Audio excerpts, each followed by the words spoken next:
कहानी की शुरुआत ये घर में लगे तुलसी के पौधे से होती है।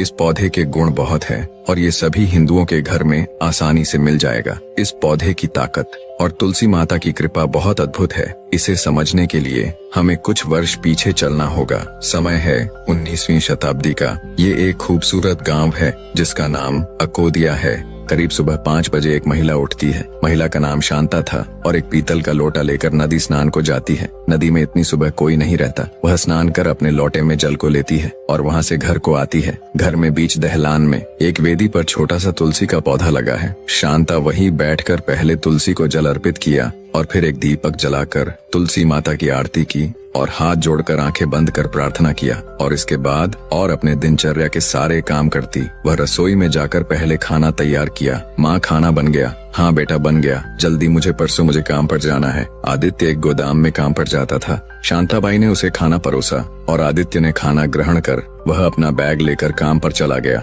ये जो यहाँ आराम से सो रही है, यह आदित्य की छोटी बहन है। बेटे के जाने के बाद शांताबाई की नजर दीवार पर टंगी फोटो पर गई। यह कोई और नहीं बल्कि इनके पति हैं, जो कुछ समय पहले गोदाम में आग लगने के कारण उनकी मृत्यु हो गई थी। खुशी की जगह उसकी आंखों में आंसू और पीड़ा के भाव उभर आए। जब आराध्या उठी तो माँ को आवाज लगाई, लेकिन माँ तो एक जगह बैठी रो रही थी। जब वह अपने कमरे से बाहर आकर देखा तो वह हैरान हो गई। मम्मी, आपको क्या हुआ? आप ऐसे क्यों बैठी हो? कुछ नहीं बेटा, बस यूं ही। मम्मी बताओ, आज आपको क्या हो गया है? बेटी, आज तेरे पापा की याद आ गई थी। मम्मी, पापा के साथ क्या हुआ था? हमें भी बताओ। कुछ नहीं बेटा, चलो तुम स्नान करो और खाना खाओ। नहीं माँ, आज मैं खाना वाना कुछ नहीं खाऊंगी। मुझे बताओ आखिर हुआ क्या था? उसके बार बार जिद करने पर शांताबाई को उसे बताना पड़ा। बेटी, जब मेरी शादी हुई थी तो तुम्हारे पिताजी एक गोदाम के मालिक थे। यहाँ आसपास के सभी लोग उनके पास अनाजों को बेचने जाया करते थे क्योंकि वह सबसे सही कीमत पर खरीदारी करते थे। गांव से करीब 5 किलोमीटर दूरी पर उनकी गोदाम थी।